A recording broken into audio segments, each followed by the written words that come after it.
तालखेड येथे तीव्र पाणी टंचाई निर्माण झाल्याने नागरिक आक्रमक झाले.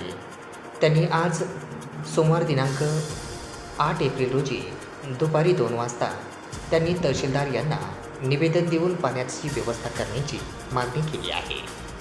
तालखेड येथे पिण्याच्या पाण्याच्या अनेक समस्या निर्माण झाल्या आहेत. तसेच टँकर देखील तात्काळ सुरू करावेत व पाणी उपसा करणाऱ्या मोटारी बंद कराव्यात व पाणी हे आरक्षित ठेवावे अशा विविध मागण्यासंदर्भात आज तालखेड येथील नागरिकांनी आक्रमक होऊन तहसीलदार यांना निवेदन दिले आहे. खेडचे सर्व ग्रामपंचायतचे पदाधिकारी, गावातील आजी माजी काही पदाधिकारी या ठिकाणी तहसीलदार मॅडमकडे एक निवेदन घेऊन आलो.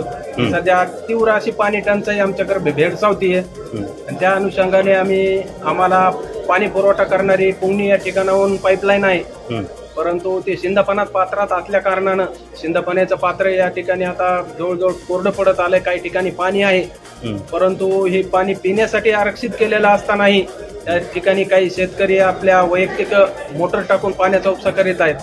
तरी आमचं असं या ठिकाणी निवेदन असणार आहे की त्या संबंधित शेतकऱ्यांनी त्यांच्या त्या मोटार या ठिकाणी बंद करून हे पाणी पिण्यासाठी आरक्षित राहावं आणि येणाऱ्या काळात आमच्या ज्या काही मोठी समस्याला तोंड द्यावं लागणार आहे त्यापेक्षा आता त्या मोटरी बंद केल्या तर आमची काही प्रमाणात या ठिकाणी पाणी टंचाईवर या ठिकाणी थोडंसं आम्हाला या ठिकाणी थोडासा दिलासा मिळेल. बरोबर. तालखेडला गेल्या 2 महिन्यापासून पाणी टंचाईचा सामोरा या ठिकाणी करत आहोत. तालखेड ग्रामपंचायत अंतर्गत असलेल्या धर्मेवाडीला आम्ही आजपर्यंत जवळपास आमचे ग्रामपंचायतचे सरपंच, उपसरपंच आणि सर्व सदस्यांनी ग्रामनिधीतून आत्तापर्यंतचा टँकरचा खर्च आत्तापर्यंत उचललेला आहे. गावामध्ये आता पाणी टंचाईचा प्रश्न भयंकर उफाळलेला आहे.